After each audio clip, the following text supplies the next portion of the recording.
Well, I think I should start by saying I think I have had the most incredibly fortunate life that anyone could possibly have.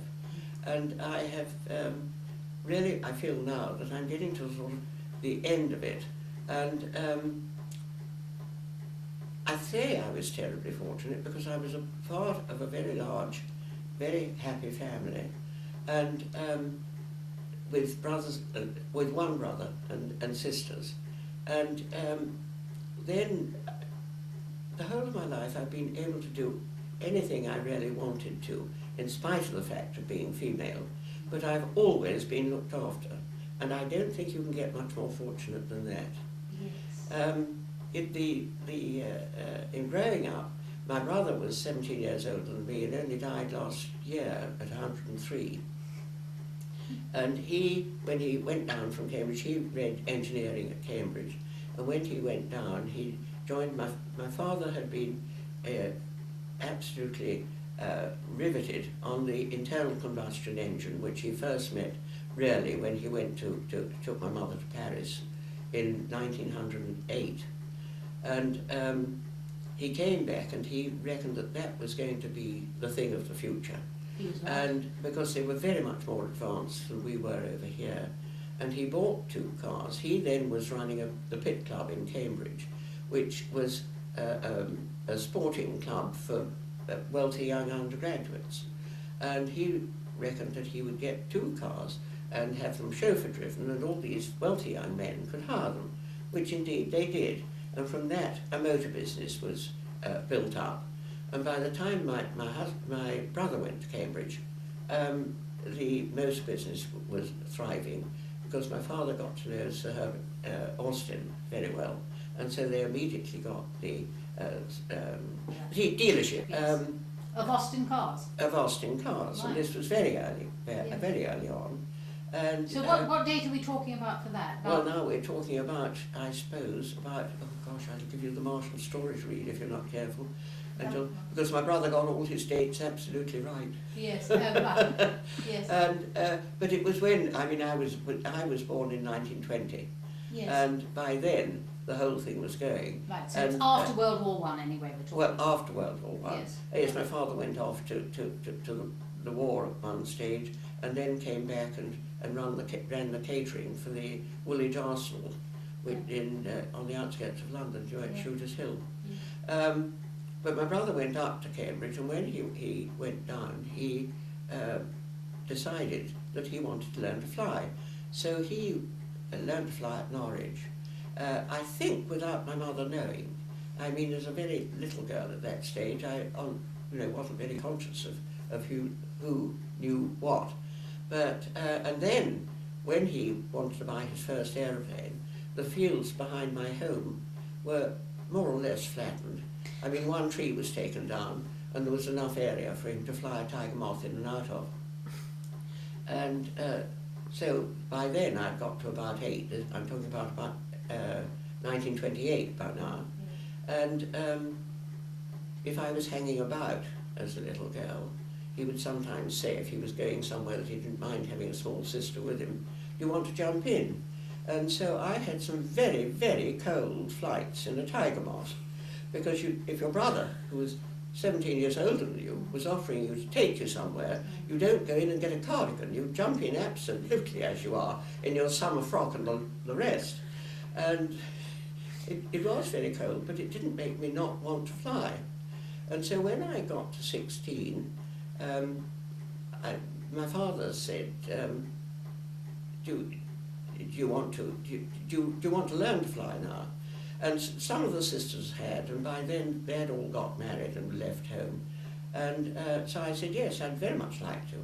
So between finishing school in England and going off to a school in Paris for a year, I got my flying licence. I was 16 when I was learning, and just 17. It wasn't your brother that taught you, was it? No. No, did you go to a flying school? Then we'd got... By the time I learned to fly, the aerodrome, in fact, had been moved from just behind my home to literally over the hedge to an area of ground that my brother and father had bought. And we had a very nice man called Peter May, who was the instructor there, and he gave me my first lessons, and then a chap called Leslie Whittell, who was a very young instructor who had come straight to us and had been trained at Cambridge as an instructor, and he took me over. And how unusual was it? You say your sisters learnt to fly and you learnt to fly. Yes. But how unusual was it for women to be learning to fly? It was it was fairly unusual, yes. but you know, not unheard of by any means, because people like sort of Amelia Earhart and all these people were flying around the world at that stage. Yes. But they were special. Yes. But the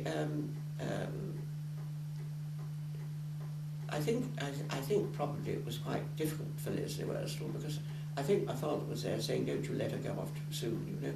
Do make sure she's all right," you know. Because although he was keen for us to do it, he was also very protective. Yes. But anyway, I got my licence, and it caused great amusement to the mademoiselle in Paris that she had an aviatrice there, and I got a good deal of mocking over that one. But when I came back from Paris, my father, who was very practical, and my mother died when my younger sister and I were very young. I was only 10 when she died, and so my father had very much the upbringing of us all, and was extraordinarily good at coping with us, and always had this sort of tremendous fairness thing. And I do remember on one occasion when one of the sisters had to have a new hat for something. We all had to have a new hat, whether we wanted it or not, you know. But it did instill in us the importance of fairness in a family, because, you know, jealousy is I think the least attractive of any of our reactions to things. It's simply horrid. It doesn't do the person who has it any good, and it certainly doesn't help their outlook at all. It's very bad in families too. And it's very bad very in families. It can spoil families tremendously. Mm. And you know, the relationship is special, so you don't want it spoiled. Mm. And so he sort of partly said to me when I'd been back a few days, "Molly, do you want to go on flying?" So I said, "Well, yes, of course." And so he said, "Well, do you think it'd be a good idea to learn how they worked?" So I said, "Well, leave it with me, you know, may I think about that?" So the next morning I came down and said, "You know, I think that's a brilliant idea, yes. Do you think I can go and work at the aerodrome?" He said, "Yes, and I've got the overalls, you start on Monday." Fantastic. And so I did. And I must say that the chaps up there, because I was the only woman at that moment working in the hangar, I mean, there were other secretaries up there, but there was nobody else working in the hangar. How old are you at that point? Well, then I was doing that, and they were extremely good to me, because it was at that moment that I learnt not to hear anything I wasn't meant to hear. And you know, that has been one of the greatest assets, because you couldn't expect them to trim their language because they'd got one female up there. And I just didn't hear it. I mean, I just didn't hear it. And I can't tell you what a help that's been. And because of that, I was never prim about it. I never sort of had, never looked disapproving, because if you haven't heard it, you don't disapprove. Mm-hmm. And so they were terribly helpful to me. And if I got stuck with something that I absolutely could not move from the point of view of strength, they would willingly give a hand, yes. And they were very good at teaching me. Wonderful. And so it was good. And then, of course, I met my husband, and we got married in the just before Christmas in '39, and then I came to Oxford for 6 months, because at that stage he was organist at the Queen's College, and we had a flat in Norham Gardens for 6 months, and then he had volunteered for the war, because you know at that stage we were so totally unprepared that they needed recruits for absolutely every service. And he had volunteered, in fact, for the Horse Cavalry, which by then was absolutely no longer existent. So he was finally summoned in that September for the Royal Armoured Corps. So he spent the rest of his war in tanks. And so we after the end of the June term, we went back to Cambridge, and I then went back to engineering, and he was helping in the sort of canteen and things there until he went into the army. And so then I went on doing engineering, and I was in charge of a flight up there for the rest, for another, well, until 42 actually, when he went off to the Middle East. And actually my father died at the beginning of 42, and at that moment ATA, which is the Air Transport Auxiliary, which had been formed just before the war, wrote to me and said that if I was interested, they would interview me and they would take me at my flying hours, because although one had done a certain amount of flying, you don't spend very long in the air. Can I just ask you, how did they know about you? Just because they knew who had licenses? Well, they knew who had licenses. Yes. Yes. Yes. And that is based where? Well, that, in fact, was based, it was all started by a chap called Gerard, who was a London banker. And he was a weekend flyer. He was also a director of British Airways. And there were quite a number of flying clubs around the country that people with a certain amount of money to spare used to earn to fly.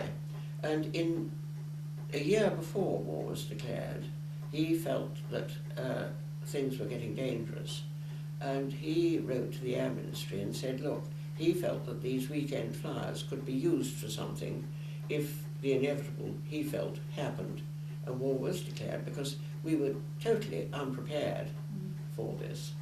And in August 39, they wrote to him and said, look, get the first 40 chaps together. And so they all went to Bristol, which was the headquarters of British Airways, or one of the headquarters. And there were he recruited about 40 chaps. And they were all people with quite a lot of flying hours. And then, before Christmas that year, Pauline Gower who was the daughter of an MP, and she and Dorothy Spicer had been part of an air circus before the war. And Dorothy was the engineer, and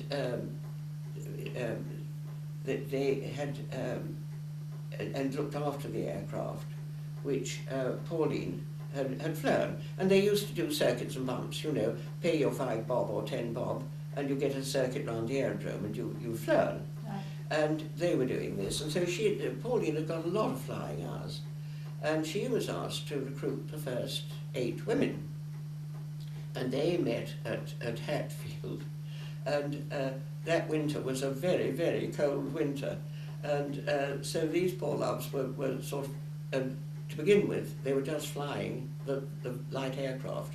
I mean, the aircraft that we'd all learned to fly on, you know, sort of tiger moths and of that type. So they were open aircraft. And they had a very cold time, but they were stalwart and jolly well made it perfectly obvious that they were prepared to hazard the weather. How many hours had you had at that stage? When you I think I only had about, I think it was about, I can't remember, I have to look at my logbook. Yes, in the region It was certainly under 15, I think. Wow, yes. Because, you know, you fly, and you don't spend long in the air. Yes. And you spend longer getting into it and out of it, indeed, as you do when you're flying abroad these days. I mean, the actual getting there and getting into the aircraft and getting out of it again is far more hazardous and lengthy than the actual flight. But anyway, it was while when my father had just died and my husband was on his way out to North Africa, that I got this letter from them. And so I wrote back and was interviewed before actually he arrived in Cairo. And so the first he really knew about it was a cable in Cairo saying, have joined ATA, hope you don't mind, which I thought was decent of me. But I then rapidly had a photograph taken in uniform, because everyone looks good in uniform, and sent it busily out to him, and I think he thought then it would be quite all right. And I was doing that until the end of the war, and you know, it was three and a half, 3 years solid flying. And when he came back, because he spent a lot, he was in tanks in North Africa, and he then went up through Italy and came back from there to re-equip, and they went off, and he was in the first wave of tanks at Arromanches, and 7 days later was taken prisoner because our tanks weren't any match for the German Tiger tanks. And that was a pretty hazardous and beastly time, because I got a letter from a great friend of his in the regiment, great friend of mine in the regiment, saying that he'd seen Bernard's tank blown up and there was no way anyone could have got out of it. And about 4 days later I had a notice from the Yeomanry saying that he was missing. And then about 6 weeks later I got a thing from the Yeomanry saying he was missing, believed killed. And then within about, I think 10 days, I had a card from him from prison camp. And that was, and I had felt quite convinced from the beginning that he had got to be all right somewhere, because, you know, I felt I would know if he'd been killed. But that's a dreadful, 3 weeks of uncertainty. It was perfectly horrible, yes. Yeah. But I had a very wise commanding officer down. I was stationed down at Hamble by then and ferrying from there. And after a couple of days, when I went to London to see if I could find anything out via the Red Cross about what might have happened to him, and I went back to Hamble and said to Margot, look, I honestly think I would be better if you'll let me fly again. And she said, okay. And so, at least during the daytime, I was busy with my own skin. Yes. And, you know, you do worry about yourself first, however much you love somebody. Well, you've got to concentrate on what you're doing. Well, you've got to concentrate on what you do, and you're trying very hard not to break aeroplanes. Yes. Now, you learnt to fly on a tiger moth, which I can just about visualise. It's a sort of rather flimsy looking thing and open to the elements. And then you must have moved on to a whole lot of new aeroplanes. I don't know how different they were for flying. Well, the ATA, by the time I joined them in 42, had got a splendid system of training. Yeah. And because everyone was coming, you see, a lot of people were coming from abroad. A lot of the girls came from abroad. And so they were getting people with all sorts of different experience. And Do you mean from the colonies? Or well, from 24 came from America, oh, really? because they were part of the American Air Force out there. They weren't allowed to fly combat, and I mean aircraft out there. So Jackie Crocton, who brought them all over, reckoned that they would do much better over here, which indeed they did. And then we had some from Canada, and then we had one girl from Chile and another from the Argentine. We had them from Poland, we had them from Denmark, we had them from South Africa, and from Australia, and from New Zealand. And in fact, down at Hamble, of a pool of 30 women pilots, I think there were 11 or 12 different nationalities. And it wasn't a bit a dull pool. I had rather thought, in spite of the fact I was married, going down to a women's pool was going to be rather dull. I'm going to assure you it wasn't. It was tremendous fun. And you learned a tremendous amount about other people's outlook and so on. But when you first joined ATA, you were tested by an instructor as to what your experience was. And once they were convinced that you were all right on the light aircraft, you did some ferrying on those. And the minute they felt satisfied that you were really very capable at that, they took you back into the school and they put you onto Harvards. And onto what? Onto a Harvard, which was, you probably don't remember it, but it had a rotating air screw. And if you ever heard an aeroplane making an awful lot of noise, it was a Harvard, because it meant that the pitch of the air screw was wrong. Anyway, they put us onto those, and they were very good trainers for all the single-seater fighters, because they obviously couldn't, you know, give you dual instruction on a fighter aircraft, because they were single-seaters. And once they felt that you were sort of all right on that, you were sent off in a Hurricane. And that was quite a moment, because you know, the excitement of the takeoff, when you you learn the right speed to take it off the ground and so on, and you get into the air, and then suddenly you realise that you've got to bring the thing down. And that is a different sort of situation. And so you do a circuit, sort of thinking, well, right, I'll do it from the book, and you go through your cockpit routine, and you bring it in at the speed they say, and thank God you do not a bad landing, which is a great relief to you and I think everybody else probably.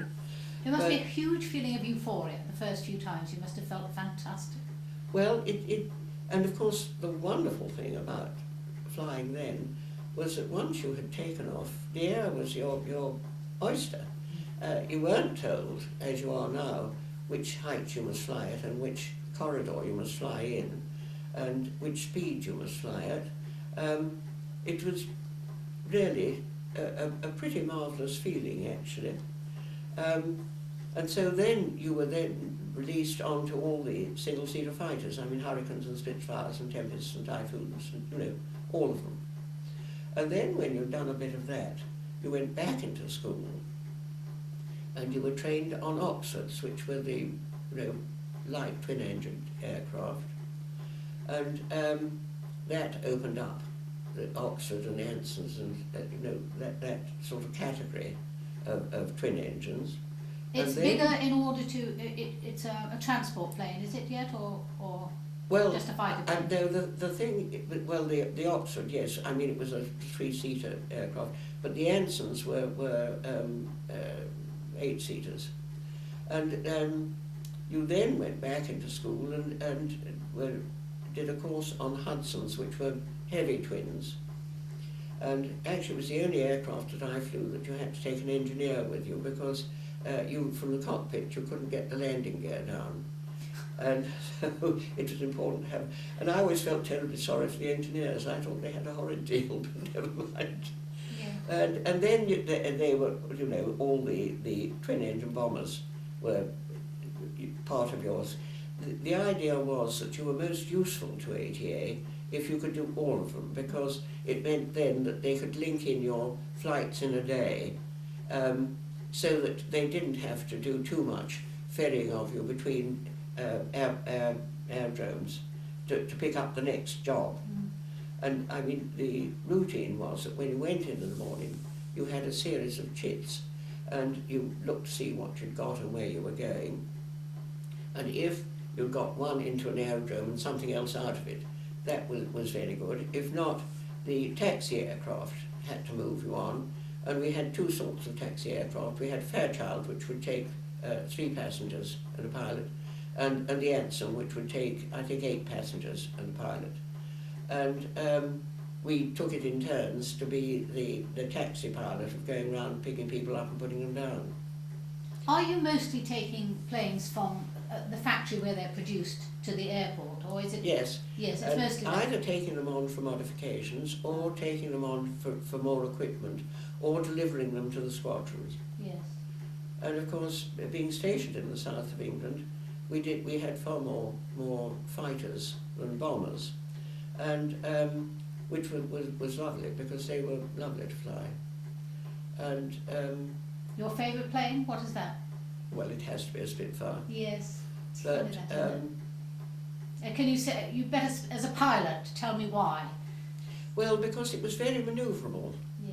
And you really felt totally, and it was light to fly.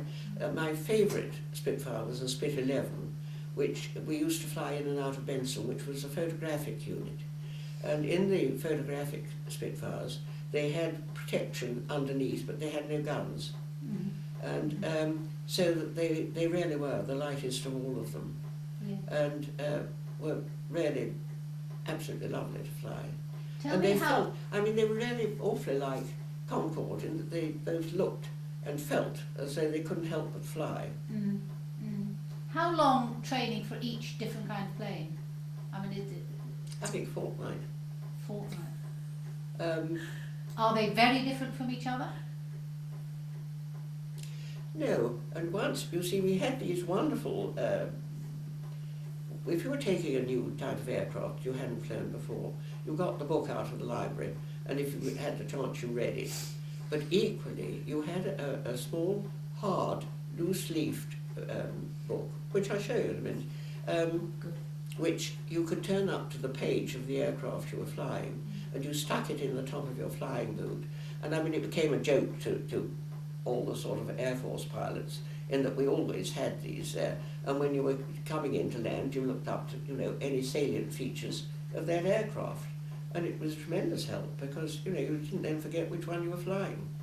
But, no. I have this image of you with one hand on whatever it is, isn't it, the steering wheel, is it, and one hand with your book of instructions, and it sounds a little bit precarious.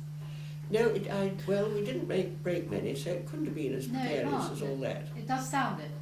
But, and no, perhaps I'm making it sound more hazardous than it was. I think we were all very conscious of the fact that aircraft was special, and you didn't want to break any. I mean, if you read Giles, whatever his name is, book, you would feel that everyone was larking about the sky, having great fun doing aerobatics. In fact, it really wasn't like that. It was a serious job of work. And I mean, we all realised that aircraft were very rare and very special, and, you know, if you could, you were going to preserve it.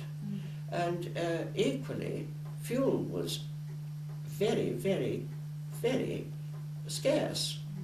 And I'd had an example of this with my husband, who had a commanding officer when he was in the North Yeomanry, who liked to see the tanks shiny, and so would order the troops to wash them down in diesel, which made them shiny for a period. And on one occasion, when Dr. Rose was a squadron leader, he went out to his squadron that morning and said the order of the day is to wash the tanks down in diesel. And his corporal took 2 steps forward and said, "Sir, I shan't be obeying your command."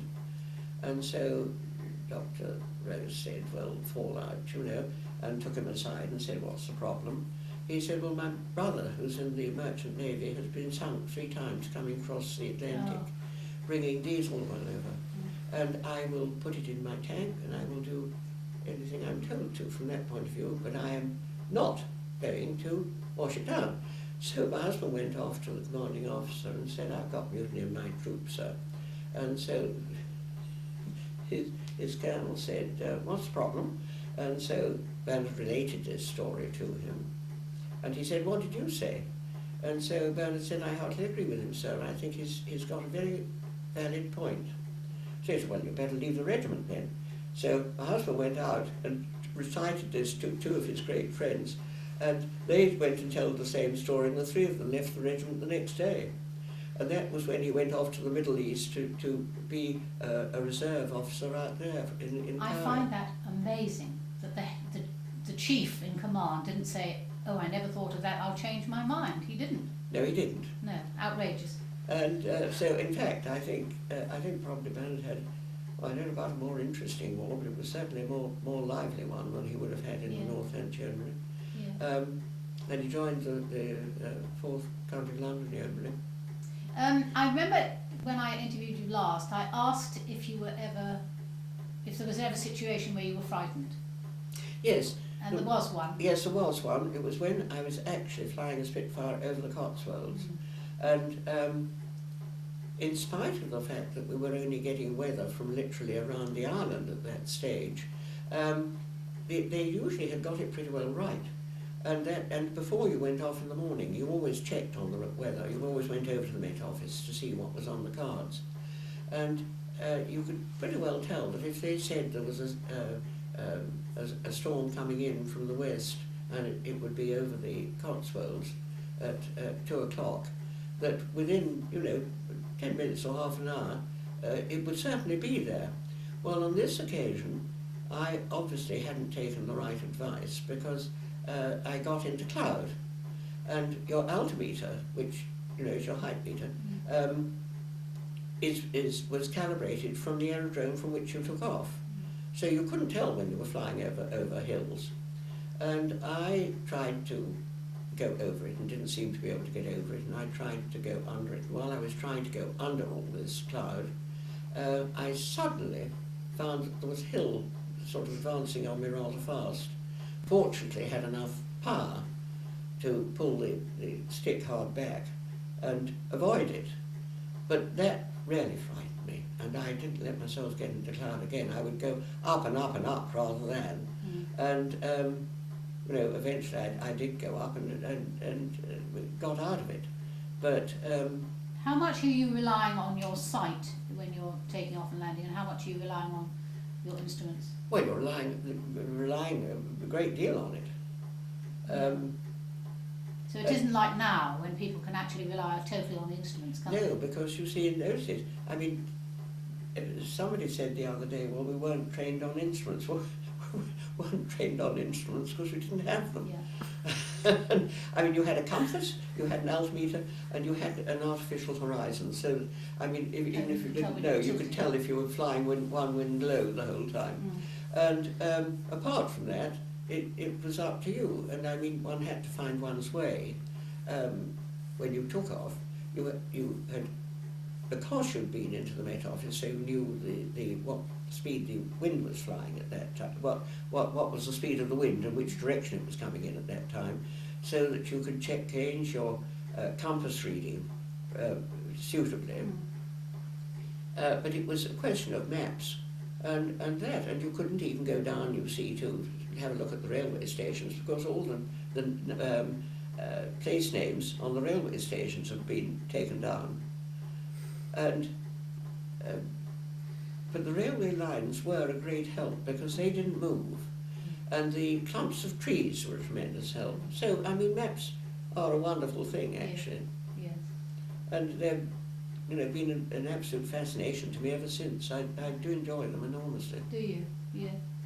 I'm interested about when it, and a lot of people have this problem, when the war ends, you really had a most fantastic wartime, and you've come through it.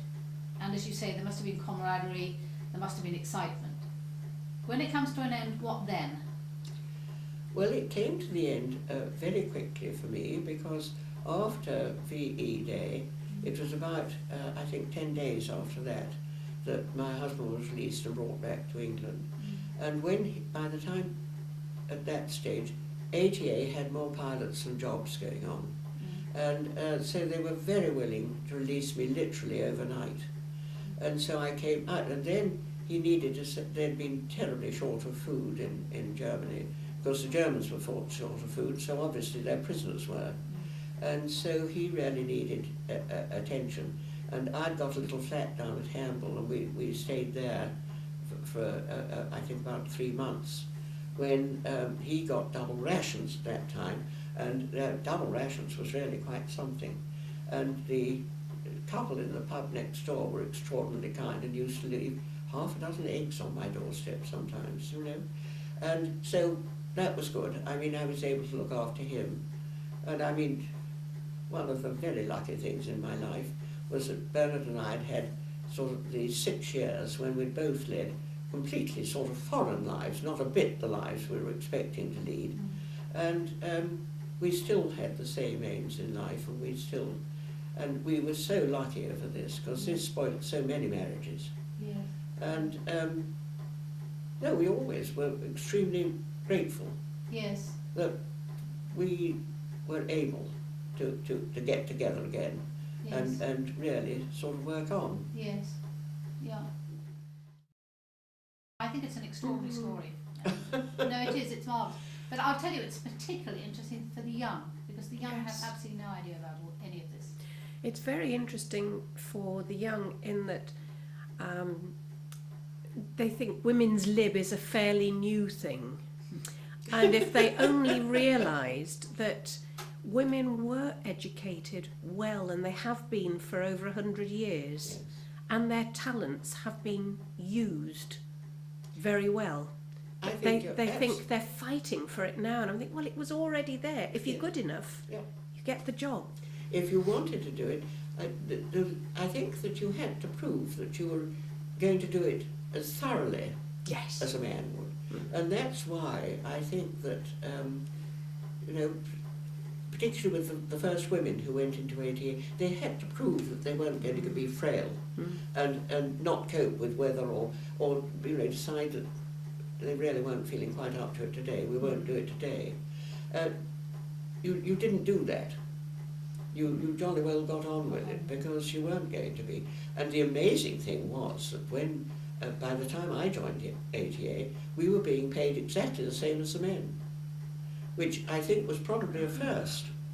Yes, fantastic. But I mean, I haven't checked on that, but it was very unusual. Yes. That's very interesting, yes. And The job had a value, it was nothing to do with the sex of the person. Yes. And I mean, certainly we were doing exactly the same job. And of course, at the time, there were about 120 women doing it, and there were about 600 odd men. And when I say odd, I do mean odd. I mean, they were all unfit for combat. And one of our four-engine pilots, and some of the girls did fly four engines. I mean, there were about 8 or 10 of them that were very capable four-engine pilots. But Keith Jopp had one eye, one arm and one leg, and he was a four-engine pilot, and he was a very good pilot. But my lovely Joni Hughes, who was the instructor who took me on when I first joined ATA, was she was 5'3", and she was a four-engine pilot, and when she was flying a four-engine, her engineer, of course, had to take endless cushions to put both under and behind her.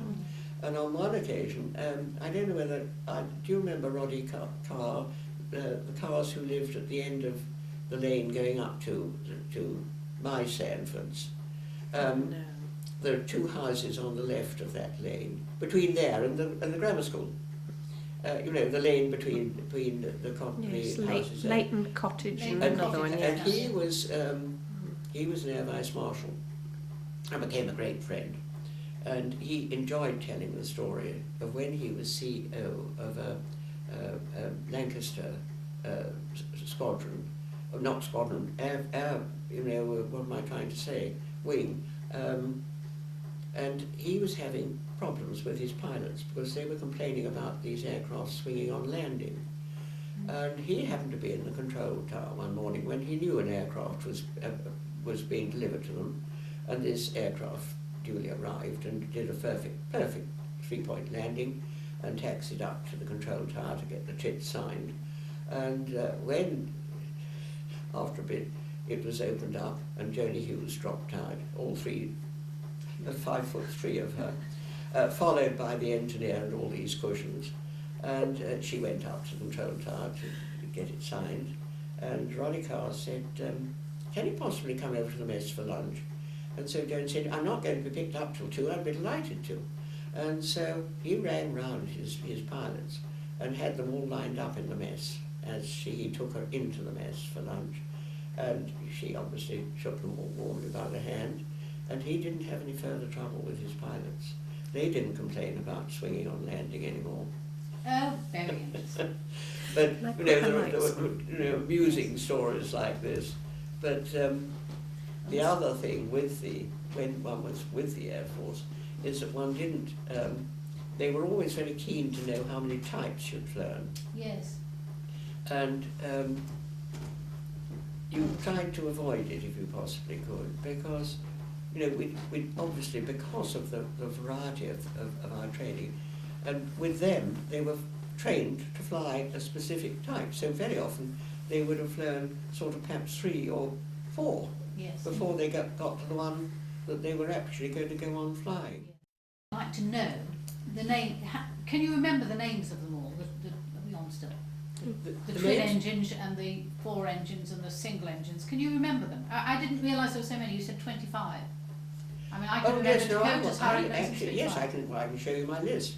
I think I can never remember whether it's 36 or 37 really? Different types. But Philippa Booth, who died last year, was a great friend, and she was Graham, my eldest son's godmother. And Graham on one occasion said, Aunt Philippa, how many types did you fly? And she said, 89, Graham. And I said, and so Graham said, well, how is it that Mum only did 37? And so Philippa said, in her kindest way, well, she was just lazy. And I said, she was in it much longer than I was. But Yeah. she was one of the 4 engine pilots, and she was a great girl. Yes. We had this amusing thing this year when suddenly the government thought that they would take some notice of us. I don't know if you remember, they'd noticed the Bevan boys, and Yes. then they did the land Yeomanry. Yes. And then this chap who is an MP to Edinburgh South called Nigel Griffiths read Giles, I keep on forgetting his name, he wrote the book about women Spitfire pilots, had read that, and he's very keen, Nigel Griffiths is very keen on flying, and I think his father was in the Air Force. And he is a great friend of Gordon Brown's. Mhm. And so he got in touch with Gordon Brown and said, you know, I really think that someone ought to do something about these women, and, you know, somebody ought to have said something. Well, this all got about long before one got any notification of it at all. And anyway, and people were saying to me, oh, they're going to give you a badge. So and one of my friends said, I hope it's not going to be one we have to sew onto our pyjamas or something. But anyway, finally, I get a letter from the Ministry of Transport saying if I care to go to London on such and such a date, they'd give me a badge. So I thought, hell to that, I'm not going to London to get a badge from a secretary at the Ministry of Transport. They can jolly well. So I wrote back and said, perhaps you'll kindly pop it in the post.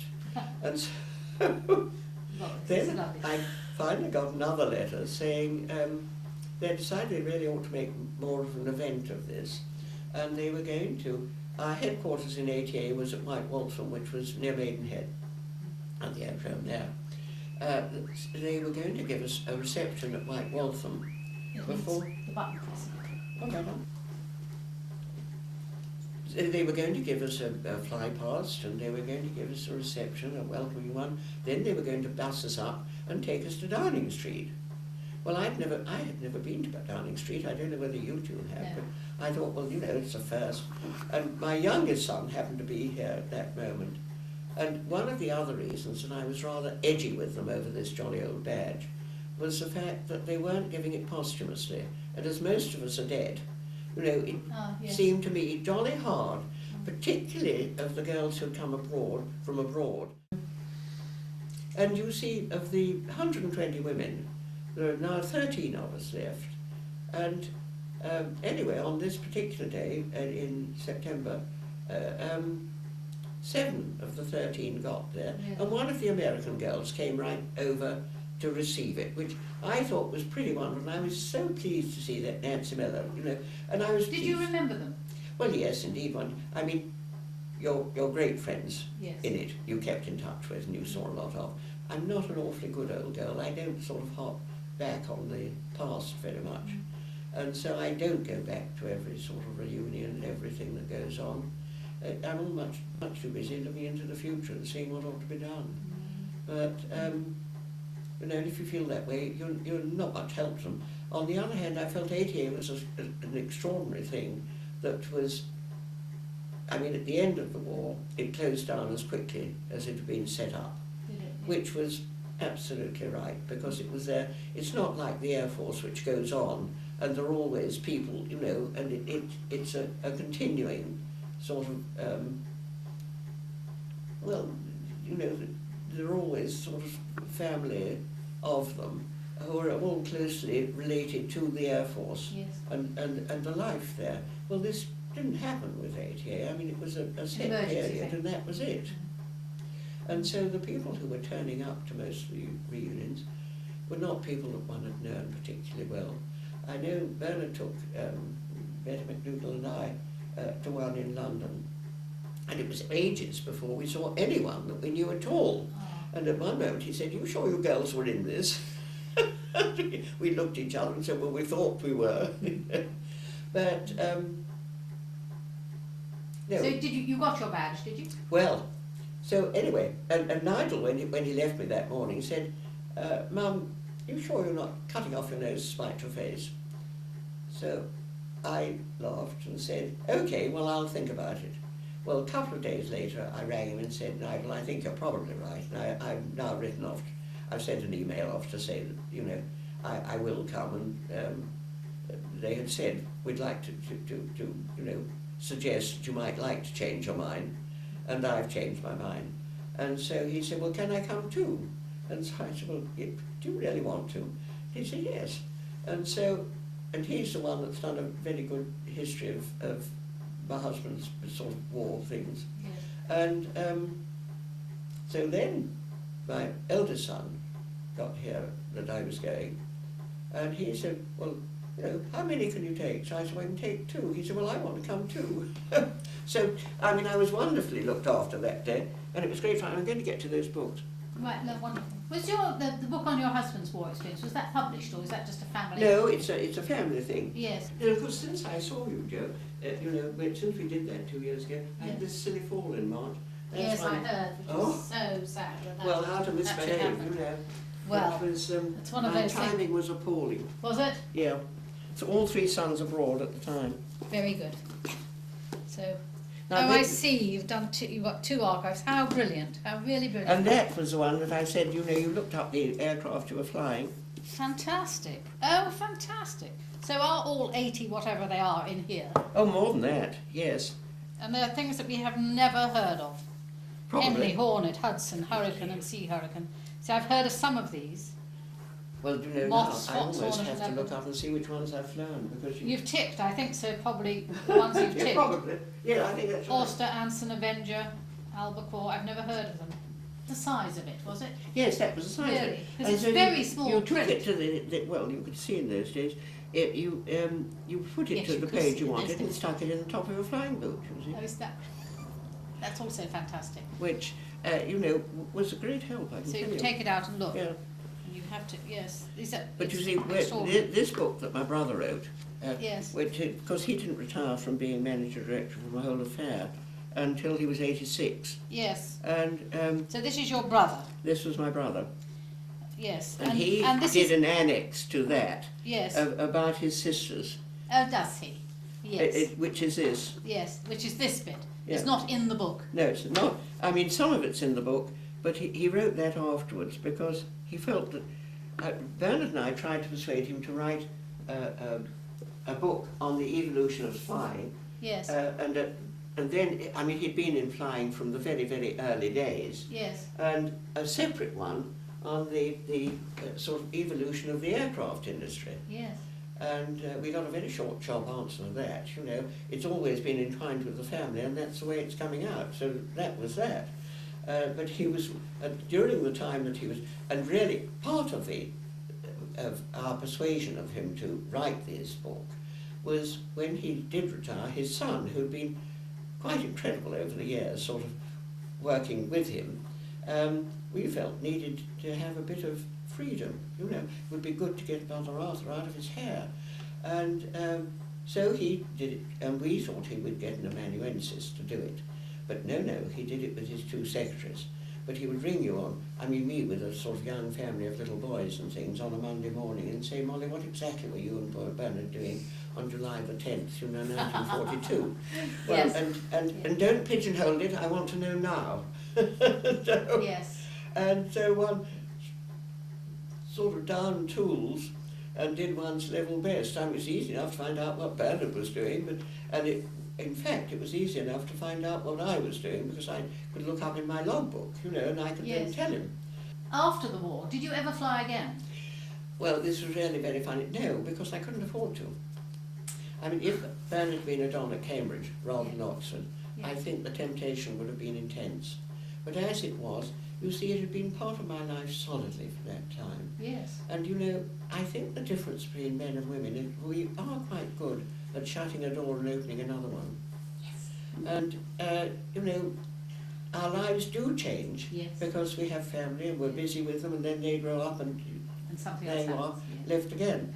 And so I didn't have really, I mean, I knew we couldn't afford to, possibly. And we certainly couldn't afford to now, you know, because the cost of flying is so much greater. But I mean, on a lovely day. I did think that I might persuade Marjorie Pollard to have a helicopter when my boys were at 3 different schools, and I thought it would be terribly useful to me. And I said to her, you know, I will maintain it for you, and I will fly it for you, and I'll take you off to your hockey matches, and I'll do all these things. But she never did. But so have you done any flying in small well, aircraft? there was one occasion when I was going from Cambridge down to wait a minute, where do they, not the Farnborough. Yeah. And I was being taken in the citation which belonged, you know, the aircraft at Cambridge, which my nephew uses and so on. And the chap who was flying it on the way back said, you know, why don't you fly it back? Well, by then, of course, Terry had trimmed it beautifully, and we were in the lane and we were at the right height. So all I did, literally, was to sort of fly it back to Cambridge. And my my nephew met us on the apron and said, did you land there? So I said, don't be daft, Michael. Terry wouldn't let me do that. But and he'd said it so beautifully that I couldn't possibly go wrong. Yeah. And Terry was saying, oh, it was wonderful. She hadn't forgotten anything. And I thought, you know, flattery will get you anywhere. When was that? Oh, that was about 10 years ago, I suppose. Was it? Yes. Yeah. No, very good. Fantastic. No, stuff. I mean, the odd feeling is when I'm being flown anywhere, I always feel that if there was a crisis, that I could perfectly well take over. I mean, I'm sure that's absolute nonsense, but it gives you a nice feeling of confidence, you know. Yes. If the pilot and the second pilot both have simultaneous heart Strokes, attacks, yes. it's going to be all right. Then they'll say, is there anybody here? And you can go with your walking stick With up, my walking stick. up to the cockpit. I could just imagine, you know, a plane with 300 people on. Lady says, I can do it, and they see you walking up. It would be wonderful. Yes. I'd love to see their faces. It would be a lovely thing to do. Well, one's illusions about oneself are great, aren't they? Because But maybe, I don't know if it's like driving a car or riding a bicycle, that you don't forget. no, But of course you don't. things are And different. actually, I was going to say that, you know, quite honestly, when you get into a different type of car, Yes. you just have to check on which bits do Yes. what. Yes. And Where I the mean- gear is, yes. Yes. And otherwise it's the same Yeah. thing. otherwise, Flowings. everything's very similar. Is it really? Okay. But I take your word for it, never having done it. The badge that you were given recently. Oh, and so At Downing anyway, Street. we went down. We had a lovely time at White Waltham, in that we were welcomed by the Ministry of Transport, and then we had an Air Vice Marshal who was busy explaining to us if we hadn't done our job, they wouldn't have been able to do theirs. And this went on, and then we were given great refreshments there. But the great joy was we were able to see everyone, and equally they had a very good little tent of memorabilia, Yes. which was great fun. And when, and then at 10 to 12, they said, well, you've each been given the colour of a bus, will you please go to those now, we're going to drive you up to Downing Street. And so indeed they did, and they had to drive us in, you know, and then it's individually the buses had to come out again, because you can only get one in there at a time. And the staff there were extraordinarily good, and, you know, welcomed us. Of course, I insisted on walking up the staircase, because I was going to look at the old Prime Ministers and see what I thought the sort of sequence was going up, you know. And so, which was all great fun. And we were welcomed and given refreshments again. And then we were all taken in and put in rows. And then the Minister of Transport decided to give us a great welcome. Who was the Ministry of Transport? Don't ask me, I've completely forgotten. Okay. I mean, they don't have a Ministry for Air now, it's all under one umbrella, you Yes. see. And Or defence. and then Gordon Brown comes running in, shakes us all warmly by the hand, and then makes really quite a good little sort of, you know, off-the-cuff speech. Good. Yes. I don't know about how off-the-cuff, but anyway, he made a speech, and again, you'd think that, you know, we were all very special people. And then he went roaring out again. And then Nigel Griffiths, this chap from Edinburgh, was having a great chat with me and the sons afterwards, when we were all having, by then we'd got to a cup of tea to us, and he suddenly whipped a camera out of his pocket and said to Graham, will you take a photograph with me with your mother? And so Graham said, well, we're not allowed to take them in here, we've all been told. He said, you take it. So anyway, he then did. Nigel Griffiths rather cozied up to me, and I thought, well, I don't know where we're going with this. And so Graham took a couple of photographs. And then Nigel Griffiths said, I do hope you don't mind. I said, well, it's just a little late, isn't it? And so that was it. Well, after Graham, Nigel and I all thoroughly enjoyed the day. And, we decided, well, if it was well worth doing it, it had all been great fun. And seeing the girls and seeing one or two of the other chaps. Yeah. And they also honoured, the chaps who had been in at that time, and some of the ground staff and the operations officers and so on. And so there were people to see and people to talk to, and it was fun. So Graham emailed him that night and thanked him very much for putting it on the cards, and so on. And I learned that day that the reason they weren't giving it posthumously was that the Bevan boys had said they didn't want it presented posthumously. Oh. Well, why? What, the Bevan boys and the Land Army had joined in that one. Well, why we should all be alike on this, I have no idea. Because, it's not as though you're thinking of large numbers with ATA, so it wasn't going to cost them very much to strike another sort of, whatever it was, medals. Anyway, the medal was put into our little hot hands and off we went with it. Much nicer one than one might have thought. So, and it wasn't a little cloth one to sew onto your job? No, it wasn't a sort of tin one that you could blow away. Okay, good. And so then when Graham had emailed Nigel Griffiths, he got an email back from him saying, do you think you can persuade your mother to come and have lunch with me in the House of Commons on the 8th of October? And if I can, I will get you seats for the visitors' gallery. And so he asked Graham and his wife and me. And so Graham rang me up and said, Mum, Judith and I would love to go. What are you feeling? So I looked for my diary and said, well, I won't have to put anything off, I could be available. And so I said, well, yes, what a nice idea. Anyway, we were summoned to be up there by 11:30. And Graham and Judith picked me up. They live at Appleton still. And they picked me up at 7:30.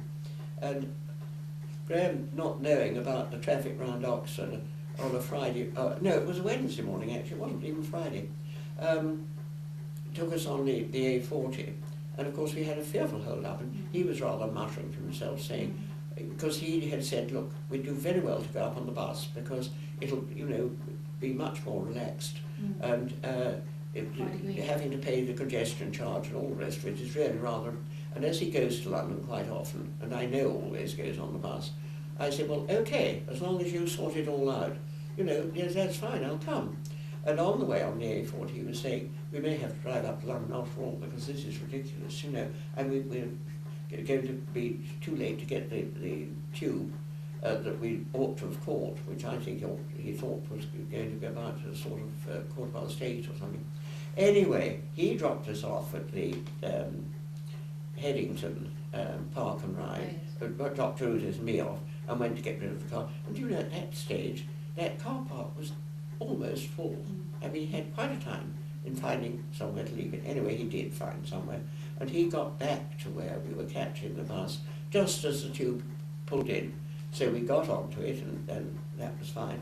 And we had thought that we would go to the little yacht club to have a cup of coffee and to tidy up before we went to the House of Commons. And while we were travelling up, Graham said, Mother, I don't know what you're feeling, but I think we'd do better to go and get to the House of Commons early. And I said, well, I don't mind where I go, as long as I don't have to do it in a hurry. And so he said, well, I think if we did that, we could, there's probably somewhere to powder your nose there. So I said, well, that'd be nice. And so when we arrived at the House of Commons, we were early. We got there at about 10 past. And the staff there are extraordinarily civil and helpful and nice and so on. Terrific security checks, of course, as one approved of. They've simply got to have. And we eventually get to a desk, and a young man greets us with a letter from Nigel Griffiths, saying he has got seats for us in the visitors' gallery. Well, now this was the first Wednesday after the recession, and we knew it was going to, that we knew the Prime Minister and Alistair Darling were going to be talking about the Exchequer, and so we knew it was going to be interesting, and so we went so this young man who was looking after us, who worked there, said, well, if you go and stand in the hall and see the procession, and then I will take you up on the lift. And so, having seen me with my stick and looking very much my, 87 years or whatever it is, and so we went and stood in the hall, and the procession went past, and for the first time it was a woman mace bearer, so it was quite historical, it was quite interesting to see. Yes. But there was quite a little sort of procession of them that went through. And then we went up on the lift to the visitors' gallery, and we had lovely seats dead opposite the speaker, and you could hear everything absolutely perfectly, because the sound was fine. But I mean, there is a protective glass down now since someone threw something over. And at the end of all the business about the financial situation, which was fairly heated and fairly interesting, and then Alistair Darling, and then my friend, by then, Nigel Griffiths, leapt up and asked the Prime Minister a question about giving the badge to ATA. Was he satisfied that it was a very good thing to have done at this? And whereupon the Prime Minister then went into another oration about what help would be. And then at the end of all that, Nigel Griffiths was at the end of the row saying, now I'm going to take you down to lunch. We had a very good lunch there. He's both a very good listener and a very good speaker as well. I mean, he's very interested and interesting. Yes. And here, his majority on Edinburgh South, apparently, I can't remember whether it was 94 or 49, but I mean, it was a very narrow majority, so Graham was rather twitting him about, make the most of your time in the House of Commons. But he was also because my daughter-in-law runs the stroke scheme for Oxfordshire, and he was terribly interested in that, which was I was delighted about. And so one way and another, we had another very happy day. Yes. It's interesting what you say about, obviously the Prime Minister knew about the question, and it's sort of planted, isn't it, really, so that he can make that speech, which is very nice. Yep. Very nice. On the way home, I did say to Graham, and tomorrow's an ordinary day, one must try to remember. Yes, not float. Yeah. No, lovely. But never mind.